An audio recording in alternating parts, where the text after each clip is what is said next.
So I think that's it. But what I want to do is we get free lunch because we get sponsors, right? And so we got guys from UFarm, United Farm and Ranch Management. I contacted Chris Scow. He's on our extension board, and so you can easily twist their arm when they're on our extension board. But I don't know if you guys would like coming up and introduce yourself, say your name and what you do, and then we'll kick it off for the day if you're okay with that. Maybe you don't want to. All right. And I'll let you use the mic because it's easier for everyone to hear. Thank you, Tyler. Appreciate it. Good morning, everybody. And what a great turnout. I told Tyler when we talked about doing lunch for this, the registrations just kept growing and growing. And so there's certainly interest on this topic. And I think he's got a really good lineup of speakers here today. My name's Chris Scow. I'm the managing broker and operations manager for United Farm and Ranch Management here in Lincoln. We go by UFarm, kind of our acronym. And we have offices here as our headquarters, Norfolk, Kearney, and North Platte. So I got an email before I came over, said our Norfolk office is actually closed this morning. They're evacuating about a third of the city, and our office is in the area they're evacuating. So those folks are going to be staying and working from home today. So we wish them all the best up there. I have with me Jeff Frack, and he's a farm manager, and Ethan Sorensen also. And these two gentlemen travel mostly southeast Nebraska, probably from Wahoo all the way to the state line and from here to the Missouri River, kind of that southeast quadrant. And so they work with absentee landowners and a lot of operators that we lease land to and are kind of either just finished or are finishing up their last few leases for 2019. And so we're going to be interested to listen as well. And maybe there's a couple questions, you know, on what we're seeing out there. We're happy to pipe in on that either way. So we appreciate being asked to participate today. And anything else you guys want to add to that? Any questions that you have throughout the day, we'll be happy to answer. We'll be around probably most of the day. So we'll hand it back to Tyler and let Jim get started. Thanks a lot, folks. Okay, thanks, guys. Appreciate the help and appreciate the free lunch. I like that. Next, Jim Jansen. I'll let you kind of introduce yourselves. Heck, they probably all know you anyway. You and Al, you make it around. Oh, yeah, you can have that one. Okay. Yeah, so if you have questions throughout the middle of this, just throw your hand up. Jim will answer them, give you the right answer, hopefully. And with that, I'm going to shut my mic off and turn it over to you. All right. How are we doing on sound? Okay? All right. My parents are in their 70s, so I'm used to having to pronunciate my words quite loud. And I get louder. I'm not that big of a person, but I can get louder than Al sometimes. So welcome today. First thing we want to make sure over lunch, Karen, the gal that's sitting out in the front that helped check you in, she's the reason we have the success we do at these meetings. She helps getting everything printed and all that. Make sure you thank her. I can't thank her enough for what she does. And Tyler, too, is awesome. Allan and I have done these meetings together for maybe 4 or 5 years and hopefully for a lot longer. Al wants to retire eventually, but we're not going to let him. And we work good together because we do different things. I'm a little bit more driven by the numbers. Al's driven by people. I don't like to deal with people as much as he does, so it works good together that way.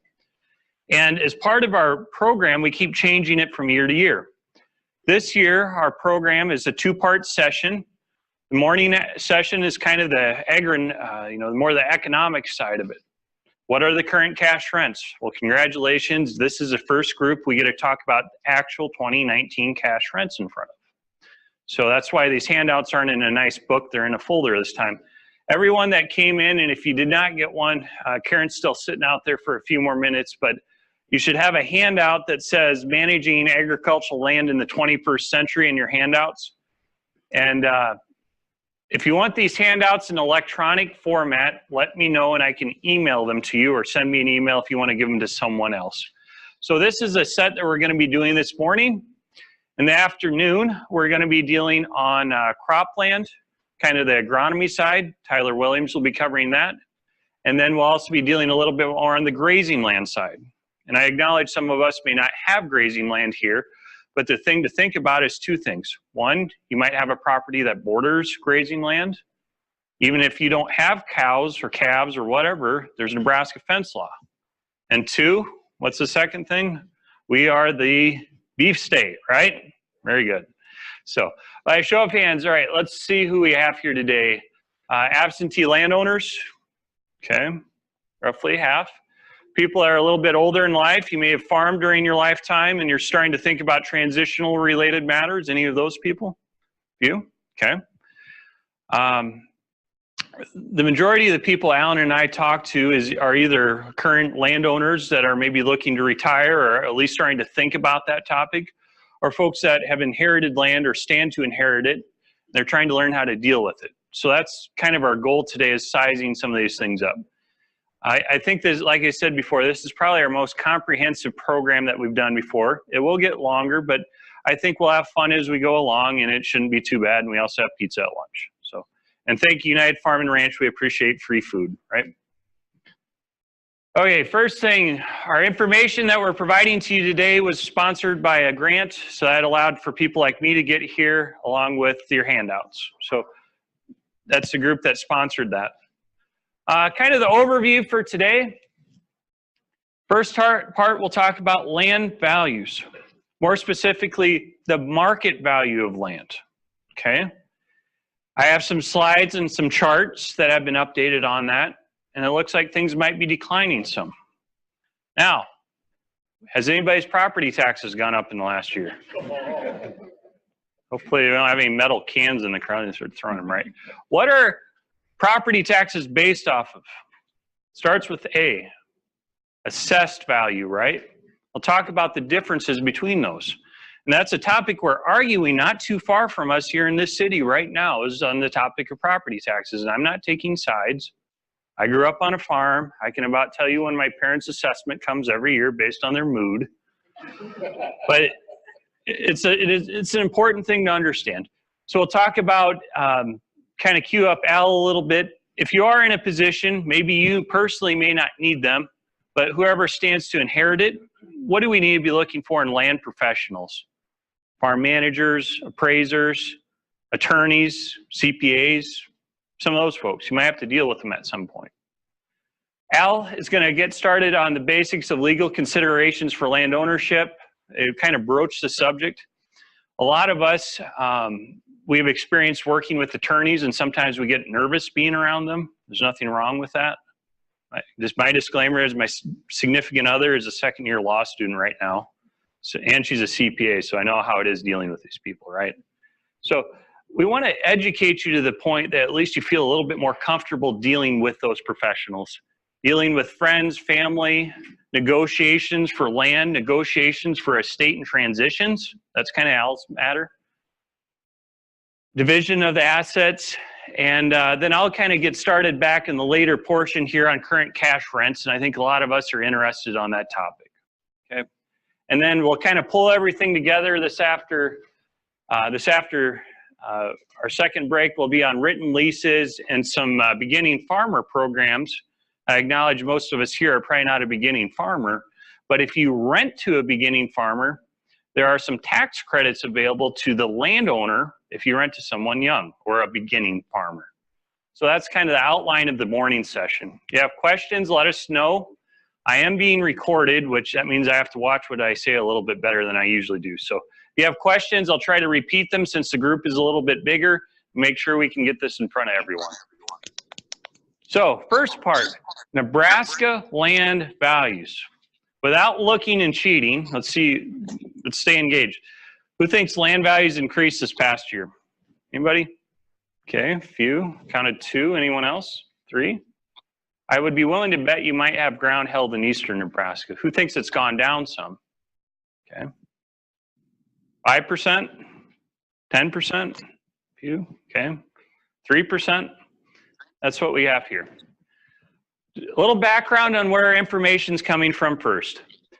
Nebraska Farm Real Estate Survey has been conducted since 1978. It was started by Ron Jansen and Bruce Jansen, our longtime ag finance and land industry professionals. They both have retired now.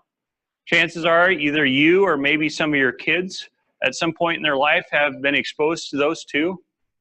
I was Bruce Johnson's last graduate student, and I got to inherit his report. At the time, it was supposed to be a temporary thing, and as I work on it longer, I can see it is a very important thing to work on. Who do we survey? I term them as the land industry professionals from across the state. Certified general appraisers, people that place a value, more importantly, a market value on an asset. Professional farm and ranch management companies, folks that manage a property for free on the behalf of someone. And agricultural bankers, people that have firsthand knowledge of dealing with operators, making loans, some of these things. And also land industry folks that might do brokerage services, selling land, buying land, whatever it might be. 2 times during the year, we publish information. The preliminary estimates come out the 2nd Wednesday in March, which was yesterday, right? And the final report comes out in June, all right? The full report has additional things like who's buying land, who's selling land, and when I say who's buying and who's selling, do I mean things like, is it farmers, absentee landowners? How are land sales being financed? In our prior land report, we estimated about 48% of the land sales in Nebraska were cash sales. Okay? Evidently, somebody has money. It's not me, but somebody does. So that's the type of stuff. Where can I find that information? There's 2 options. First option is the website. That website link will always stay the same. Second option is stop by. Your local county extension office is just outside the door here. If you found this place, just stop by, and a lot of the office managers have a couple pages ran off on our preliminary estimates. The numbers we're going to highlight today come from that report, okay? So that's where we can find it. Final report typically is in early June when that comes out and gets published. So, state of Nebraska. How many counties do we have here? 93, that's right.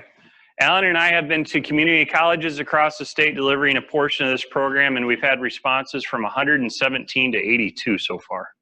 93 counties. How many acres of ground here?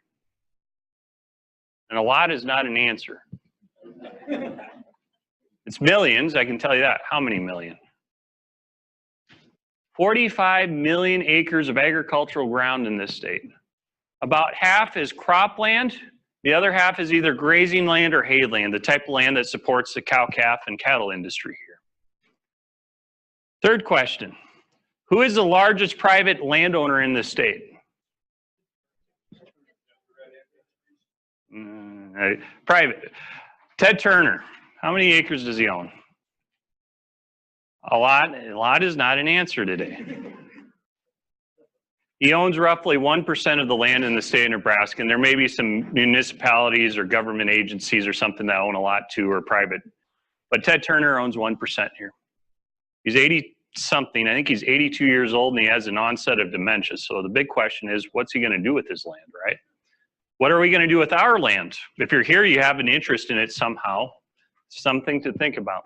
So 93 counties in the state of Nebraska. We divide each of these regions into the 8 different areas of the state. Lancaster County is located in the East District. If your property is in the southern tier of Lancaster County, it may follow the trends of the Southeast District a little bit better, okay? So just because your property is on the county line, it may follow one, the central or the east, or vice versa a little bit differently. These regions were defined to us by the USDA with some of the information they do. That's why we just stick with it, okay? So 8 different regions. The North District is the largest, and the eastern third of Nebraska tends to trend together in terms of the type of things we see. Land values increasing, decreasing, expectation related to rainfall, all those good things. Any questions as we're going along? Just let me know and I will stop. Okay, and you're going to see today we don't cover every slide, and I apologize I did not number these pages, but I promise you all the handouts are here. So we're kind of on the 3rd page right now. They're upper right-hand corner as we're moving along. So, what do we see here? Anything? Slight decrease, okay. Red. Go big red, right? What else? Did you know with the shade of red at Nebraska, there's a particular shade of it we're supposed to put all our publications in, which I did not. I found that out yesterday. It's a gradual decline, okay? State of Nebraska, the summary for the entire state is in the lower left-hand corner. These are fairly good, fairly large-sized areas, okay? So there are definitely pockets inside the state that things may be declining inside the district. There may be areas in the other parts of the state where it might be increasing, or markets are still hot. It's very dynamic. 3%. I'm sure a lot of us here have lived through the 1980s. What did we see in those years? 10%, 15% per year, right? That's when we get problems. We get problems related to fiscal planning. Farmers, typically the majority of their balance sheet is made up in equity of land. Not always, but sometimes. We're seeing a gradual decline for 2019 in comparison to February 1, 2018 of the prior year on land values, more importantly, the market value of land across Nebraska, okay?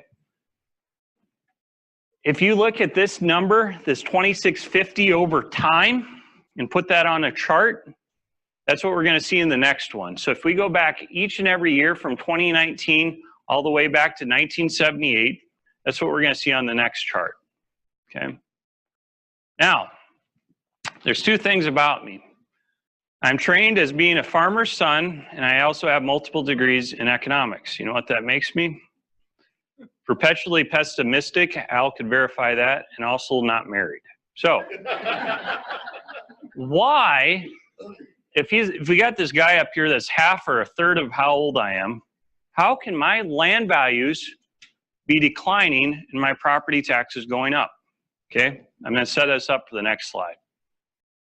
So, people always ask me, what is happening to land values across the state of Nebraska? Are they increasing? Are they decreasing? I did not stick 2019 on here, but if we did, we'd see a little bit of an extension on that tail right there, okay?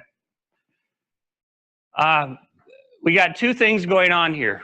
On the left-hand side, and I'm sorry I can't walk around more. They got tape on the floor where I'm supposed to stay because they're recording me.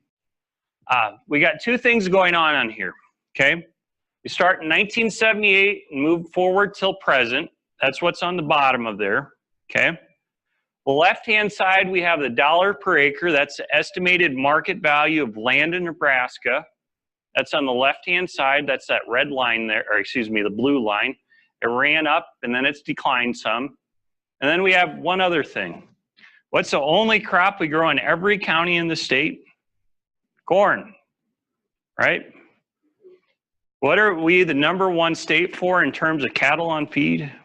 Livestock, right? Cattle on feed. Corn, cattle, and what's the third C to our economy here? Cornhuskers, right? The people of the state. Omaha, go an hour east of here, we have a tremendous volume of economic output in that region. Go west of here, follow the interstate. Kearney, Grand Island, Lincoln, there's a lot of things happening. And they're all down right now, right? It's a challenging time. It's a challenge we're facing that if you're dealing as an operator, and I'm one of them, we have lower commodity prices we're facing. As a landowner, we have high land ownership expenses.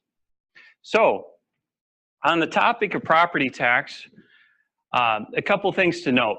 The value of what we're doing, the value of corn, cattle, soybeans, wheat, whatever the major commodity is for your area, that relates to the value of that asset, right? Starting back in I think it was 2008 or thereabouts, ethanol kind of started in the United States. We followed that up with the worst drought we've seen in recent history. And we set the highest prices we've seen in real and nominal terms in recent history, right? And since then, things have declined some. The other side of the coin that we've seen is we've seen low interest rates. Low interest rates typically fuel asset values, and we'll talk about that in the next slide. But we've seen a decline. Now, related to assessed value on agricultural land, there's different types of real property in the state, and how we assess them is different. But related to agricultural land, when we get our property tax assessments, keep in mind you don't have these numbers on the lower hand side because they traditionally do this work in August, September, October timeframe. The county assessors are looking at a 3-year median ag land value. And what is meant by that is they look at the last 3 years of sales for your particular region of the county, and how they subdivide the counties varies on the counties and the state. But they look at the last 3 years of sales, okay? If they're looking at the last 3 years of sales, maybe they're not picking it from the highest point up there, the last 3 years, but they're picking it from a point that's pretty darn close up there, if you kind of see where I'm talking about, right? So if you look at the last 3 years, so you got a list of sales for your county, and then you pick the number in the middle. That's the median, okay? The reason I bring this up is because it's important to note that the current economics that a lot of producers and ranchers are facing, low commodity prices, don't necessarily align with how our property tax policies are currently slated to work in this state. Okay, and there's some other things related to mill levies and mill levy opt-outs, and I'm not going to talk about all that. But the point is, we have a system in place right now where property tax assessments might be lagging where current market values on the assets might be. Okay, so I think does everybody kind of see that, what I'm talking about there? Proposal last year in the state legislature, instead of looking at a 3-year, one of them wanted to look at a 5-year, and one of them wanted to look at a 7-year median ag land value. Is that a good idea? Hell no, not when you're coming down, right? When you're going up, it's a hell of a deal, right? Exactly. So that's a topic where, and I hopefully you are engaged in that topic, and I don't know what the answers are, and I'm not going to let my opinions try to cloud that, but I will say the way we're currently doing things might be lagging where the current asset value might be at, okay? So I just want to make that, and this is kind of queuing Al up, we got to figure out what's going to work between both parties involved. It's a two-way deal, right? It's a contract, landlord, tenant, landowner, operator, whatever it might be. The other thing, there's really two things that influence land values in Nebraska. The other thing that influences long-term ag land values are market prevailing interest rates.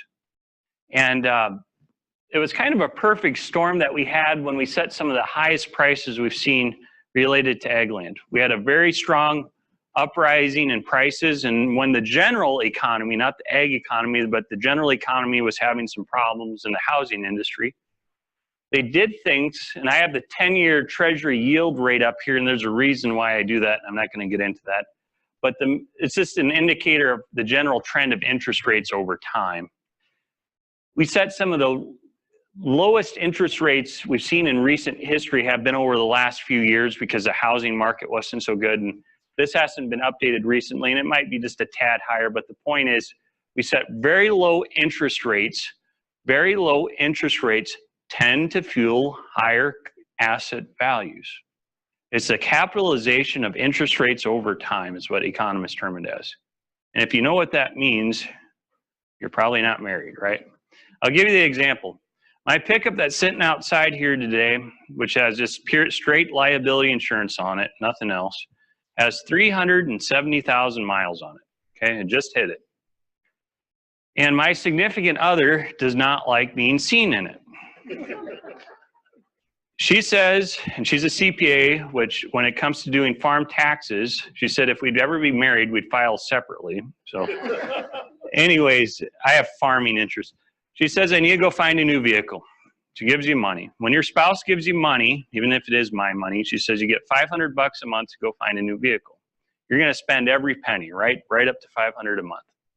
So you're out shopping the lots, you're looking at your vehicles, and I want to buy a pickup. It's expensive, okay? Related to the price of purchasing that pickup, if I get $500 a month, can I afford to pay more or less for that pickup if I'm going to find a guy that will finance that loan at 2% or 6%? Remember, $500 a month, and you only get it for whatever, 5 years, 4 years, I don't care what the number is. Traditionally speaking, if you're making even payments, meaning you have so much money a month, $500, in the case of a house, it might be $1,200 or $890 or something. When we can afford, when we can finance an asset at a lower interest rate, when we have a fixed budget, we traditionally can pay more for it, right? I can afford to find a more expensive vehicle. I can buy a $35,000 pickup instead of a $30,000 pickup if I'm financing it at 4% instead of 5.5 or 6.5. Same idea carries over to land, right? So that's what's meant by that. And I really like talking on this, but the whole point is we've seen interest rates, and they've increased and decreased a little in recent months, but the thing is they're still pretty darn low. I don't think the sky is falling, but we definitely see back in that period in the 1980s when we had a really high run up on interest rates, and then we had that decline. That was some of the issues we had back then, right? And there's reasons why they raised the interest rates as high as they did to combat inflation. And really, we haven't had much inflation in recent years to add up to much of anything. It's really trivial what we've had. So land values are tied to two things, our earning potential as well as market prevailing interest rates. Hopefully you take that home. Okay, a few other things I want to highlight.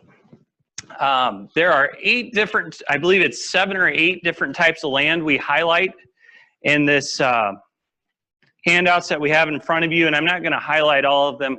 One of them that we have up here on the top right-hand side of the next page, you have dry land, cropland without irrigation potential, and dry land, cropland with irrigation potential.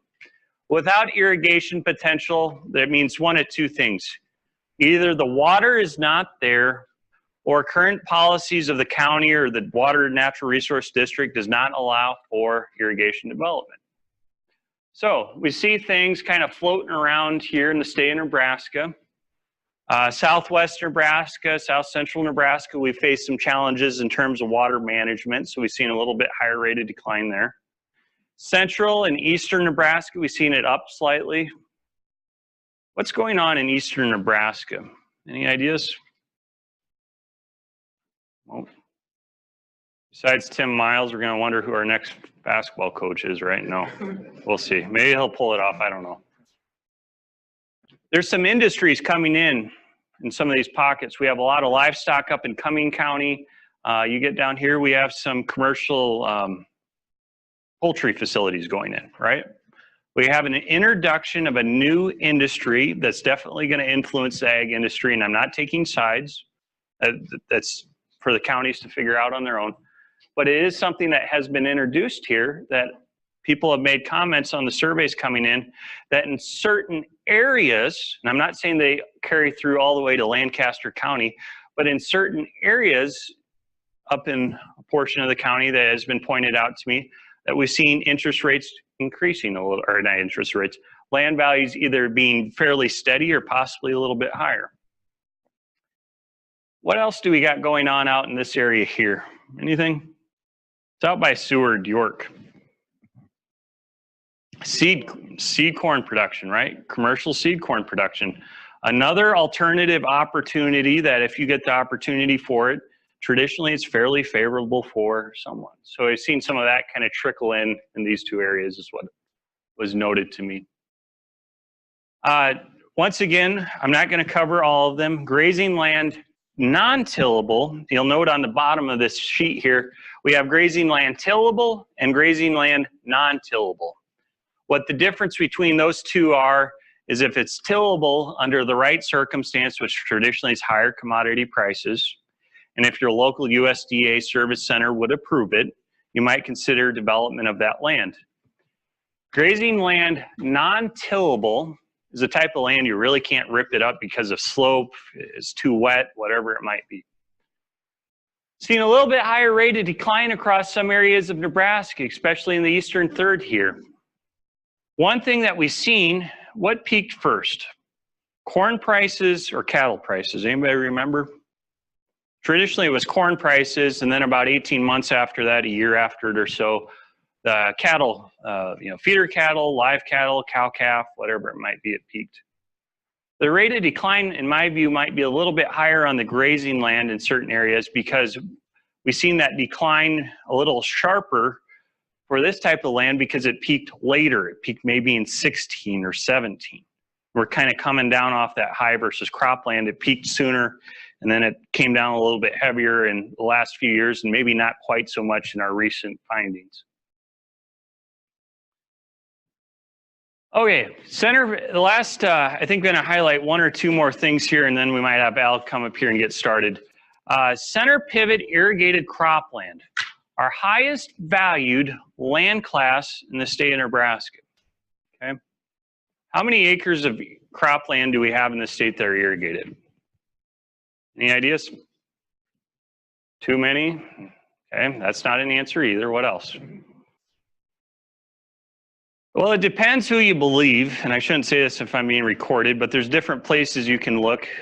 Somewhere around 8.5 million, give or take a couple 100,000.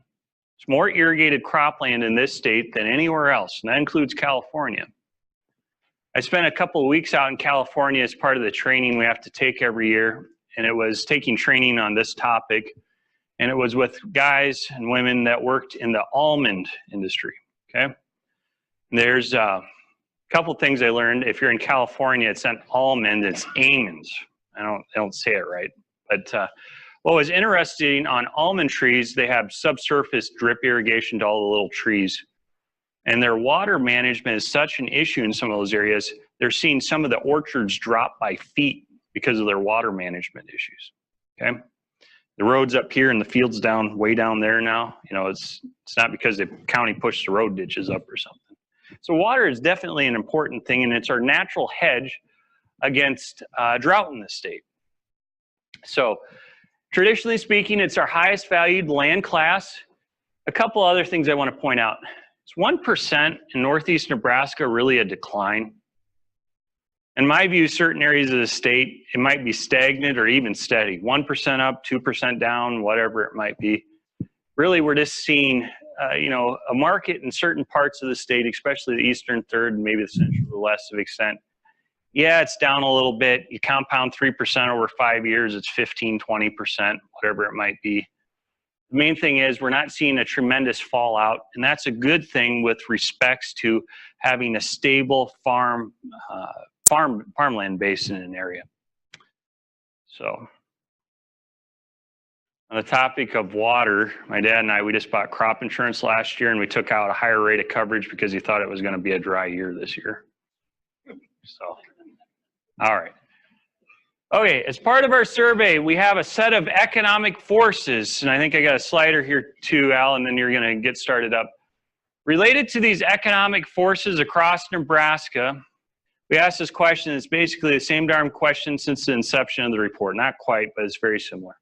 On a scale of 1 to 5, 1 being negative, 5 being positive, and 3 being neutral. And we did not update this for 2019, but I do kind of remember some of the raw numbers. Do you expect land values to be declining or increasing over the upcoming years?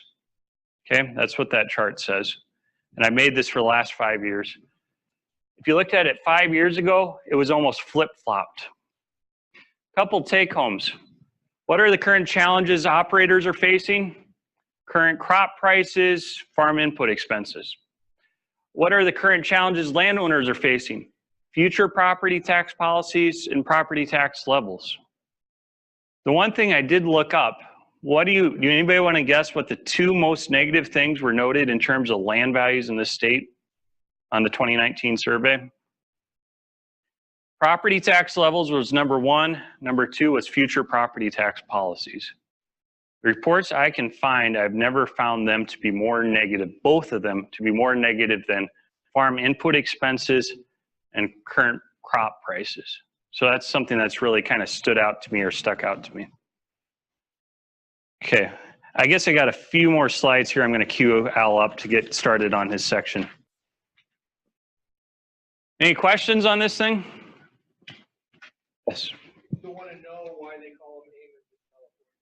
Why you know how they harvest them? How's that? They put a shaker on the tree and Right. shake it, so they call them amons because in harvesting they take the tallow. Did everybody hear that? So the reason in California they call almonds amons is because they have these tree shakers. Okay, they just go up and they just shake the hell out of the tree, and then they have these sweeps. They go along and they pick the almonds up. Well, they shake the L out of the word almonds, right? Okay. All right. What's interesting about the almond industry is we got a lot of things going on with immigration and some of this stuff. I think there's going to be a very strong nut industry in California for many years because there's a lot of mechanization. Yeah, there's still some hand operations you got to do. There's a lot of things you can do with mechanization now with nut trees, more so than you can with carrots or strawberries. So, all right, a few things here. I'm going to cue Al up because this is really kind of his topic, but a few things to be thinking about. Whether you know it or not, at some point in the future, there's probably going to be a professional involved with the transition of your land, whether you like it or not. Okay, I can tell you, dealing with a CPA and attorney I have to deal with almost every day, she will reiterate there are some great folks out there. There's some that you might want to take a second look and maybe find someone else. When it comes to it, whether we think about these things now before our demise, and why I say that, that goes for me too. I have a will. I have to give everything I have back to my dad that he gave me, but I still have a will. I have term life insurance. I mean, we got to think about these things, whether we do it now or we got to find someone else after we're gone, and that someone else is kind of left picking up the pieces. And Allan and I get involved in some of those things. So, quality of land professionals. First part, at the time of someone's passing, at the time someone goes out and purchases land, maybe it's a private purchase agreement between brothers and sisters, whatever, we need to get an opinion of value. And you can look at some of the numbers the University of Nebraska puts out, and I say they'll get you into the ballpark, but the ballpark's not going to get you to Omaha to the College World Series, right? You actually have to reform. You have to get better at it. The report can give you some ideas, but inside that report, and what we really need to look at is we really need to get a professional opinion of value for a couple reasons. One, these people are licensed to do this type of work. Two, just because I think my pickup is worth how much I put on it, I can tell you there's definitely people in my life that don't think it's worth that much, okay? That is why we get that third-party opinion of value, okay? Someone that's experienced, they're competent, they have the experience in doing these type of things.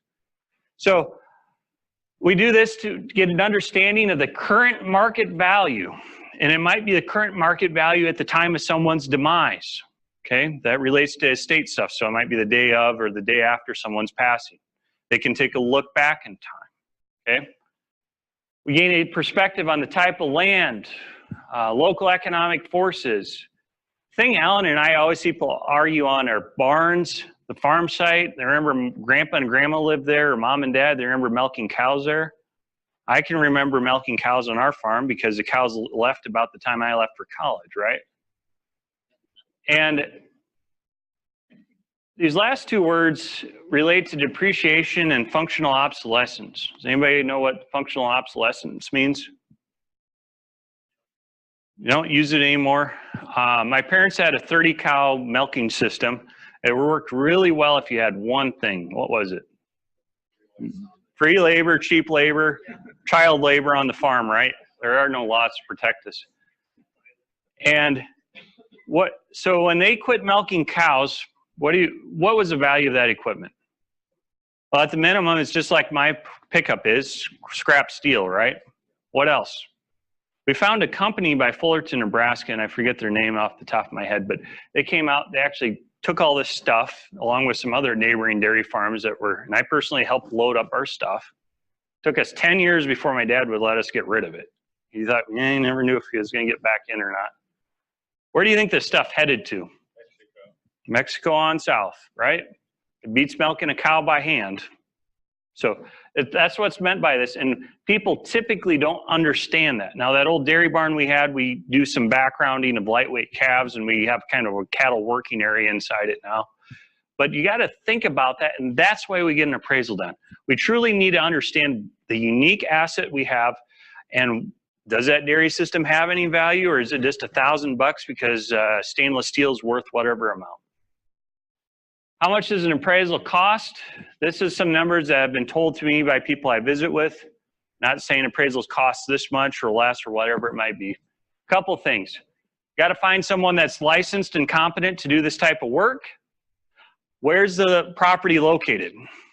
Okay, appraisers tend to congregate where there's Walmarts, trade centers, right? Lincoln, Omaha, Columbus, Norfolk, Grand Island. How far out does this professional have to go?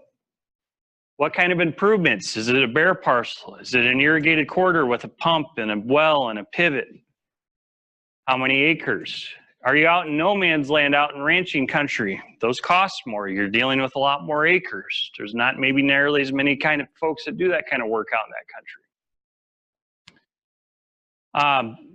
People, I'll say this is one option. I'm not saying you should or shouldn't do this. If you got to find someone to manage your asset, not necessarily because you can't do it, but because the next person that gets it may not, you might need to look at using a professional farm manager.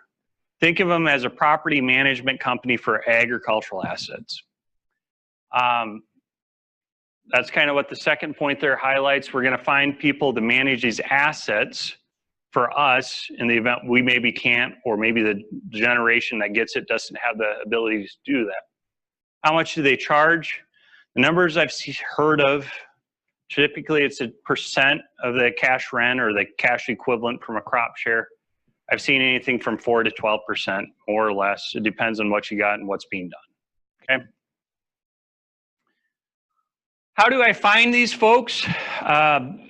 2 ways you can do it. Go on Google, type in farm management in a city. You might be able to find them that way. The other thing I will say, there's a professional group that is out there. I belong to the group as an academic member. I sit on their journal, or editorial review board. It's American Society of Farm Managers and Rural Appraisers. They have a website. Just go on there, click find a land expert. People that belong to that group, you can find them that way too. The big thing I will say is when you're out there looking for someone, find someone that the personality they have align with what you need. There are some people that are very go-getters, very brash, they do divorce law, whatever, that's fine. But do they have the expertise to do the type of work you need done on your asset, okay? So when you're in the market to find a professional, just don't call up somebody and say, well, I want you to manage my farm, or what do you charge to manage what I got, or what does it cost to do a will or a trust or whatever, to find out the scope of work. I have 160 acres in Seward County. It's an irrigated quarter. The pivot was put out there in 19 whatever. It was updated in 2013. Define what you have. Visit with different folks. More than likely than not, they'll probably give you maybe a free consultation, come out and see you, or maybe you have to go see them. Visit with a couple and get your opinion. Try to determine what you feel is best for you. The other thing is, think about who you went to high school with. Chances are, if you grew up in a rural area, some of the people you went to high school with have probably already entered this phase of life or been through some of these things, regardless if it's an attorney, CPA. And they might have those assets. And usually people are pretty happy when they get good service from someone, they're going to indicate that to you. Okay. All right. This is a turning point right here for Al. Is there any questions before we head out? I'll be back up here. I think Al will go for 15 minutes to a half hour or so, and then we'll switch. No, we'll break time. I see you fit a break time. 30-minute presentation into 45. I think I should be able to do the same thing, don't you think? All right. Good morning. Thanks for having me. Here's my marks. All right, I have to be a little more careful here. You're going to adjust me. All right, very good. All right, outstanding. Thanks. All right, good morning. I'm Allan Vyhnalek. I shouldn't even be talking here today because I'm not far enough away from home. Because where I grew up was down west of Crete and east of Dorchester on the highway. And I think if the bird would fly, I'm not even sure it's even 20 miles. And if I drove it, it's only probably 25 or 26 from here. So they always say the expert is somebody that's at least 30 or 35 miles from home or more. And so I don't qualify. But I will talk to you about some things. I grew up on the farm. Like I said, I came to the university, got trained, had some degrees there. I taught at Curtis in the 80s, the ag school at Curtis. In the 90s, I got misplaced in Iowa and worked for Iowa State Extension, Grundy County. And in 2001, I moved back to Nebraska. I was in Columbus, and I was in Columbus for 16 years. And during that time, I picked up this old gig in farm management and especially land management and the cash lease arrangement, because there's, especially from 2006 to 2013, there's lots of questions about what ought to be happening with cash leases, and that's continued even to now, given by the crowd we got in the room. Then a year and a half ago or so, I got asked to come to campus to talk about farm succession statewide, farm succession transition statewide. So in order for me to continue, and I like the land management gig, I like the rent gig, so I want to stay on with Jim and work on this whole deal. But in order for me to do that, I have to throw a little bit of succession in here. Okay, can you live with me on that? Now, given the average age of the room, we better be talking about succession a little bit. Okay. And if you don't have a plan in place, hopefully what I tell you today will help you get the idea that maybe we better get something figured out. And the odd thing is, I know from working with folks for quite a few years on this topic that a lot of us just got mom and dad, grandpa and grandma just passed away. And we're just getting the farm to manage for the first time. And we may be in our late 40s, 50s, and early 60s. And we're just having to deal with this farm for the first time. So there's lots of things that go into this, and it has to be worked out. Okay, where are we at? Okay. I got some corrections to make to this slide. All right, the state tax, the exemption in the new tax bill got pushed for 2019 to 11.4, not 11.55, it's 11.4. That's a correction to make. Okay, let's talk about state tax. Before this current tax bill, this state tax exemption was something like $5.5 million. And if you had assets worth more than $5.5 million, when you pass them on, there might be a state tax paid on the amount above the $5.5 million. Okay? All right. Now it got bumped up to, or taken up to $11.4 million. And so unless you have an estate worth more than 11.4, oh, by the way, that's per person. So unless you have an estate worth more than 22 million if you're a couple, 22.8 million if you're a couple, you don't have to worry about the estate tax kicking into place. So for most people, you don't have to worry about an estate tax. If you have an estate worth $22.8 million or higher, leave now and go find a good lawyer / CPA to help you with that, okay? And some people, that'd be great. People will help you with that. There are people that can help you. Any questions about estate tax? Oh, by the way, it sunsets January 1 of 2026 unless the Congress does something. And it'll sunset back to 5 million even. So, yes, sir. We have fixed this thing about 4 or 5 times in my lifetime. Why do they always just fix it for so many years? The question is, why do they keep tinkering with it, and why do they keep moving the numbers up and down and changing the thing? I did an estate planning meeting in Central City yesterday, and the attorney at that meeting talked about that very topic, and his suggestion was that it was a political football. It's a football we can throw back and forth depending on what party and how you want it to have the whole thing move. And right now, the one side made it very high number. Okay, all right. So it's politically motivated. Let's put it that way. All right, capital gains tax. All right, so I have a farm. My mom and dad assigned me a farm, 160 acres in Saline County, south of Dorchester, that I've had since 1990. At the time that I received that from my mom and dad in 1990, it was worth about $1,000 an acre. Now, I think if I sold it, it'd be worth something like $4,000 or $5,000 an acre. Let's say $4,000, okay? All right. If I sold it today at $4,000 an acre, I'd have a capital gains issue. The capital gains is what you sell for minus what you have in it, which is the basis, $1,000. So it's a $3,000 capital gain per acre, and I'd pay at least 20% on that capital gain. Okay, probably. Do you understand why I'm not going to sell my farm? Right? Now, when I pass, and I do have my farm in a trust, and it's going to go to my children, when I pass, then the children, at the day of my death, the farm is reevaluated or assessed or appraised, appraised would be the better term. And Jim talking about appraisal here a second ago. And the appraisal will be on that day, whatever it is at my passing. That's what the new basis will become. That's what the new basis becomes. So if I pass tomorrow and the basis becomes $4,000, my children could just simply sell it for $4,000, and what would they owe for capital gains? Nothing, zero. Any questions about capital gains? All right. Inheritance tax. These numbers are wrong too.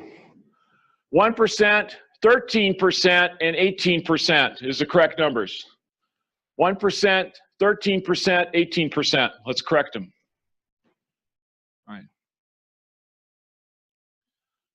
The inheritance tax, okay, so far, capital gains and estate tax, we got nice, clean ways of avoiding those, right? Inheritance tax, not so much. Everybody gets to pay inheritance tax in Nebraska. And Nebraska is one of 6 states in the whole country that has an inheritance tax. Congratulations to us. Only 6. Now, inheritance tax to direct relatives, in other words, my son and daughter, well, I'll just take my mom's example. My mom passed away about 10 years ago now, and she assigned me to have the house in town. I inherited that, or I got that when she passed. And her passing that house on the assessed value for taxes was assessed at $100,000. Okay, does that make sense? So when I filled out my paperwork with the lawyer that he had to file to pay my inheritance tax, I put down $100,000 as the value, okay? On inheritance tax, since my wife and I are going to own a joint tenancy, joint tenancy, she gets a $40,000 exclusion, I get a $40,000 exclusion. So that's $80,000. So we paid inheritance tax on $20,000. Direct relatives get a $40,000 exclusion. So we paid inheritance tax 1% on $20,000, which is $200 bucks. So it's not a big tax. I lived in Columbus at the time. My mom's passing, I lived in Columbus. The inheritance tax, however, went to where the ground was located. And here, the property, my mom's house was in Crete, so I paid the inheritance tax to Saline County. It goes to that county. Inheritance tax funds are held by the county, okay? And at the time I left Platte County a year and a half ago, their inheritance fund was something like $12 or $14 million. It was a big number, I thought. Huge. But they were using that to cover emergency repairs to roads and bridges and those sorts of things, projects that would come up that they could just do with this kind of a slush fund that they had. I don't know, it's an inheritance fund. And they kept themselves from having to raise taxes so high. And we think property taxes are bad now, but if we didn't have an inheritance tax, then we'd have even worse deal. Now, non-direct relative would be to cousins and nephews from aunts and uncles. Like my aunt and uncle passed away, they had no children. I got a small part of that inheritance. I got to pay 8% on that. With it's not $40,000 exclusion. I think it's a $15,000 exclusion, something like that. The lawyer will know. Your lawyer will know. Don't quote me on that one. And if you have no children and you're not going to give it to any of your cousins, nieces or nephews or anything like that, and you want to give it to your hired man that's been working with you for 30 years, 50 years, whatever it's been, then that non-relative would get a $10,000 exclusion or some small number like that, and then you'd have to pay 15% for inheritance tax. Any questions about inheritance tax? You don't get to avoid that typically.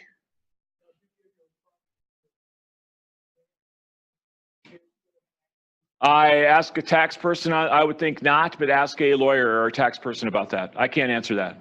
Not smart enough. Yes, ma'am?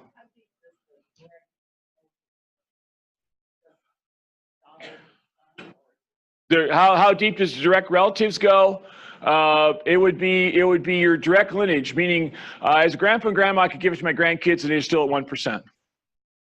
Or if I have great-grandkids, it's still at 1%. Direct lineage. It goes to my brothers and sisters, that sort of thing, then it goes to the other relative part.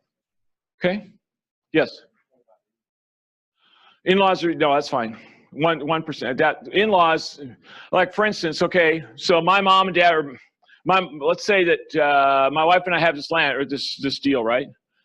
Let me think about this. Okay, yeah. My son passes away, and my daughter-in-law now would be in charge of his part, or his inheritance from me, and yeah, it goes 1%. That's fine.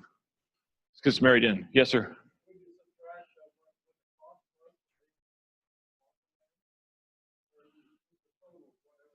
Whatever the value is at death.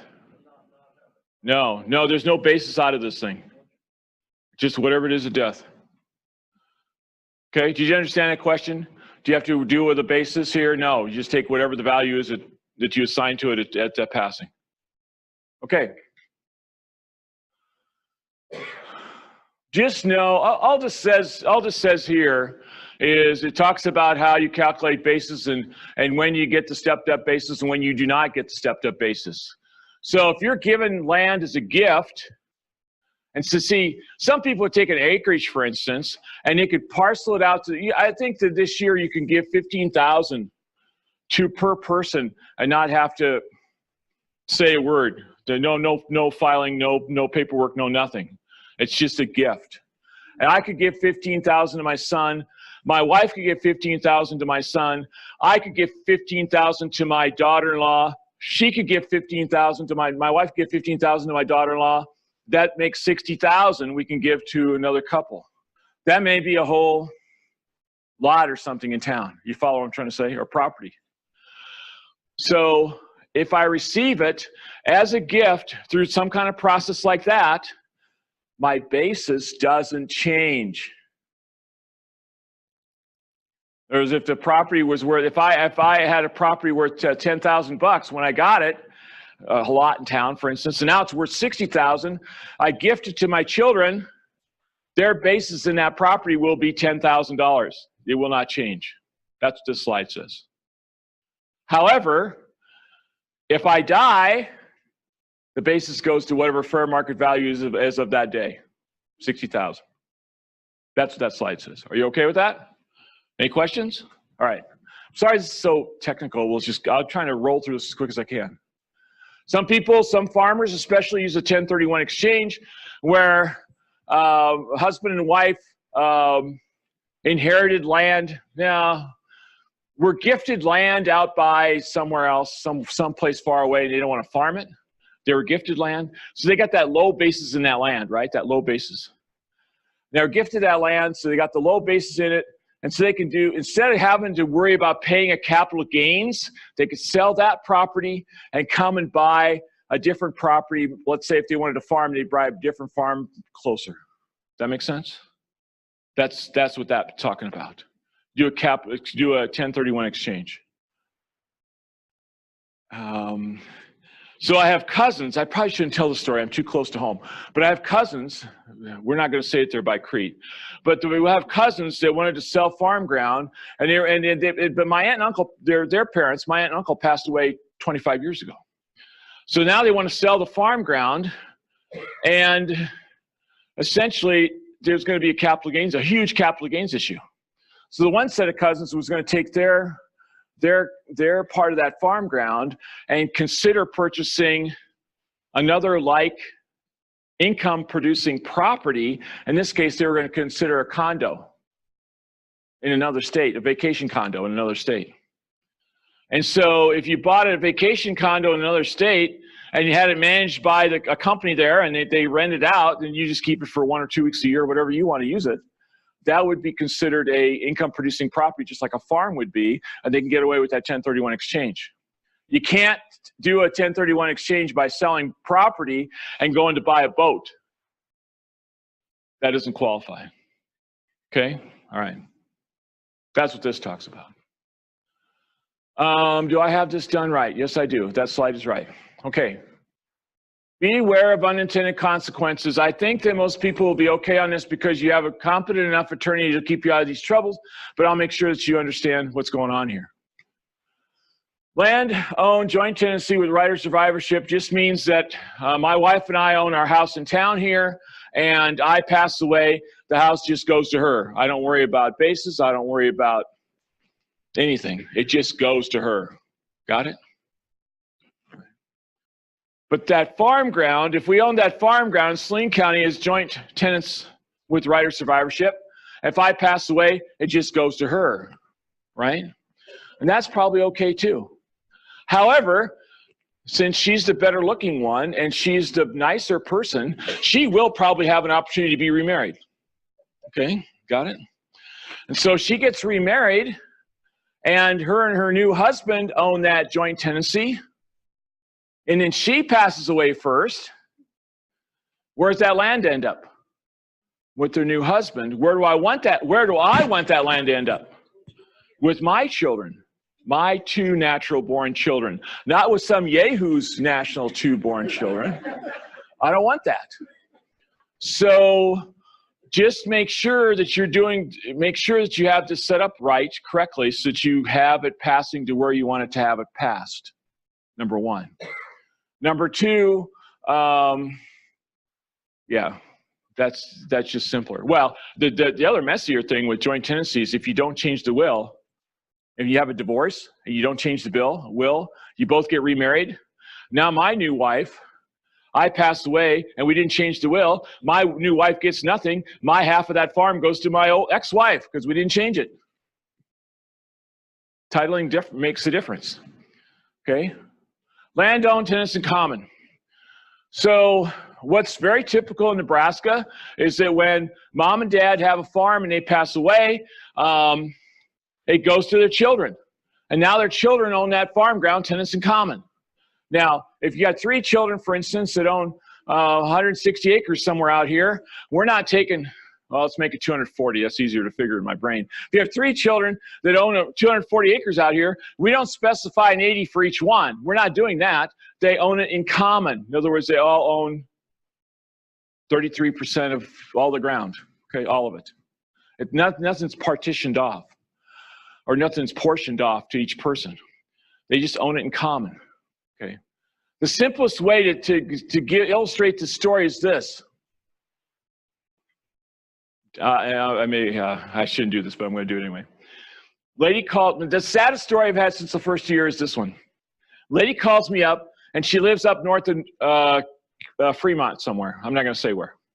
And she says, I took my mom to a doctor appointment in Fremont about a month and a half ago, middle of January. So she took her about the beginning of December.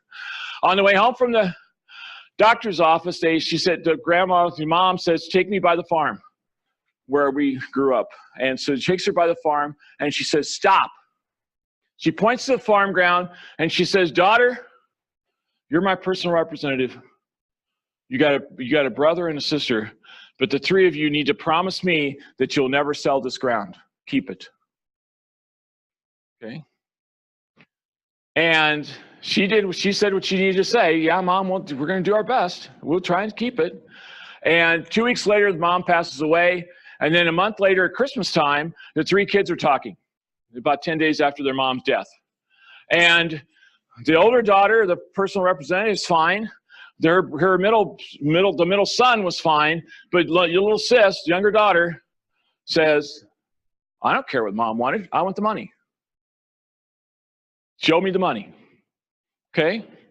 And you're all giggling and shaking heads at each other because it does happen, right? I'm correct on this. I'm not telling a fib. This is a true story. And so, because they own a tenants in common, guess what? Little sis can force the sale of that property. All she has to do is go to court, petition the sale.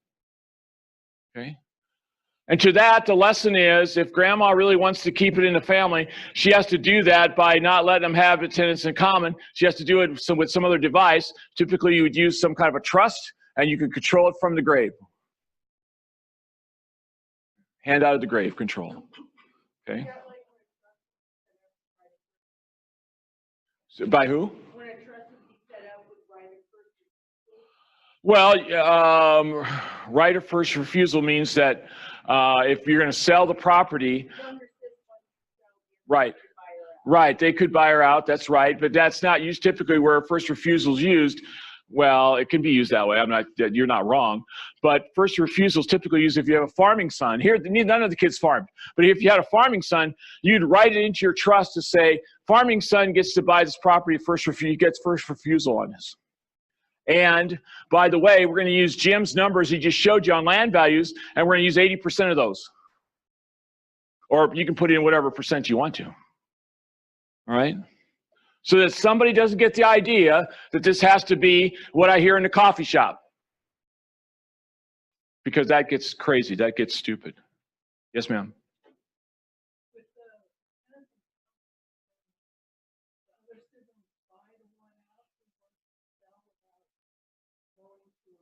Oh, of course, of course. Yeah, typically those don't go to a court. They realize what's going to happen in the court because the court will force it. So they just avoid all that court proceedings and lawyer fees and that sort of thing. They just, okay, we're selling. They understand that. The sticky wicket also is just simply this. If you have something in joint tenancy, well, say the 3 kids had it in joint tenancy. If one of them passes away, where does their third go to? The other 2. It doesn't go to that person's spouse. It goes to the other 2. However, in this case, one passes away out of the 3. Where does that go to? Their spouse or their children. Okay? So also understand that what gets stickier about joint tenants in common, what gets stickier about tenants in common is when you start going down to the next generation or the next generation, you're splitting it up by 2, 3, 5 kids, and then another 5, 6, 7 kids, and you can end up with a mess if you don't control that somehow. Yes.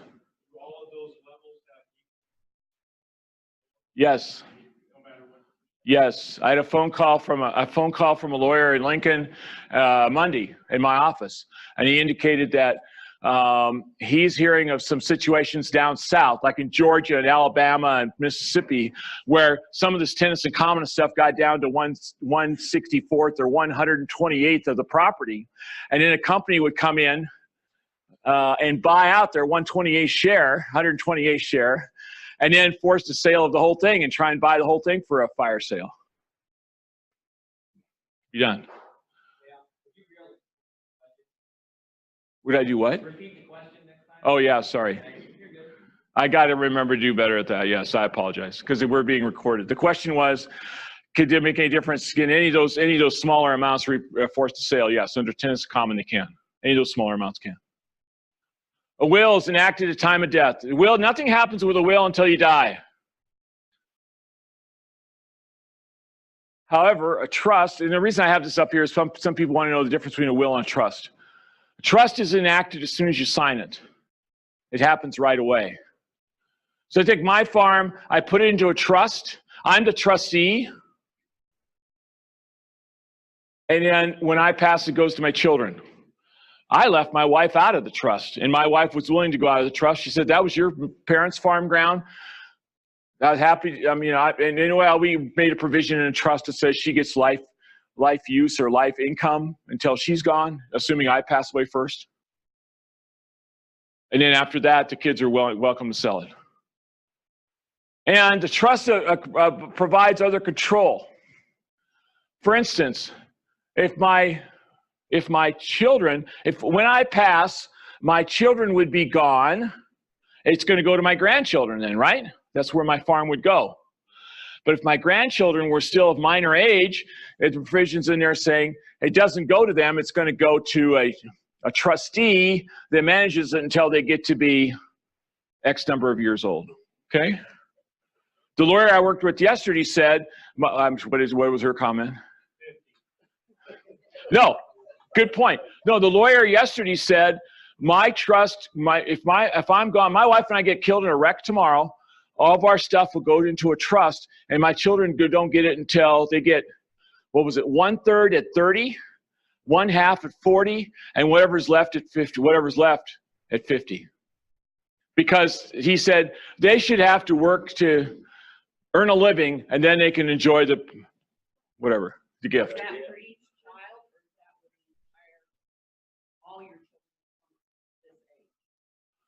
No, it was okay. So the question was, how did you set up that age? You set up the age for each child, basically. Yeah. So like my grandson is 9. My son's son is 9. My son's daughters are 2 and 1, and so it would be when they get to be 19 that then they would have the opportunity to get this. Okay.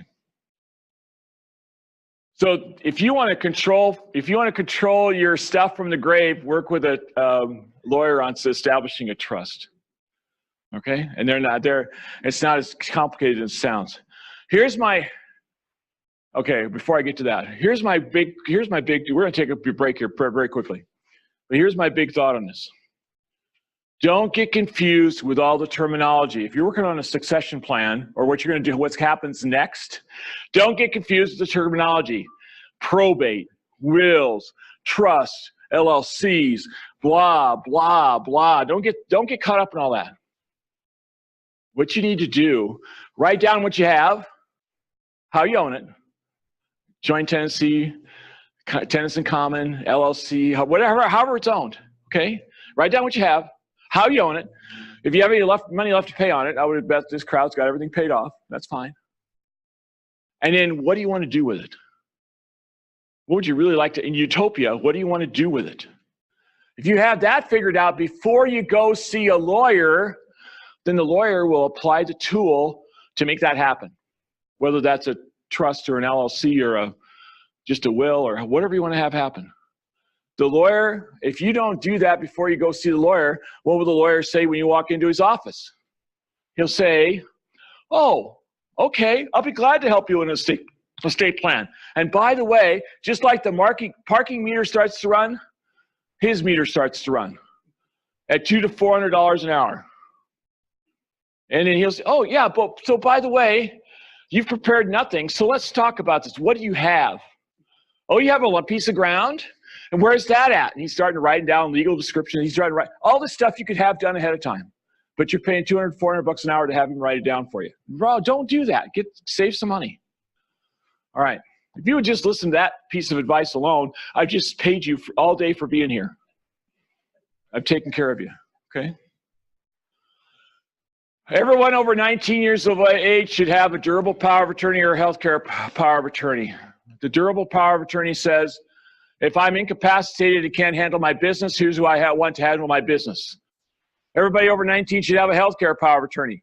If I'm in a hospital hooked up to machines, here's the person who decides whether the plug stays in or they pull the plug, and what they're going to do to keep me alive or what they're not going to do to keep me alive. Those people should be designated. In many cases, it might be the same person, but it may not. It may not be. Typically, it's going to be the spouse, unless in the case of Jim, Jim's got a brother-in-law that's a heart surgeon, so he lets his brother-in-law be the healthcare power of attorney. But then again, he's not married yet either, so we'll see. Also, know that it's not a bad idea to have I think I took that slide out of here. It's not a bad idea to have a healthcare directive. Okay, a healthcare directive says this is what I want. This is what I prefer the hospital do or not do, in case of my incapacitation. My mom's healthcare directive was very, very specific. She didn't even want dialysis. If my kidneys quit, let me go. And yet dialysis is so common nowadays that I would have probably done that for her. But her director said no, so we didn't. Okay, what else I got left? That's it. Let's take a break. I'll come back after the break. Yes, wait, one more question. Yeah, one quick question. Yeah. I have durable power.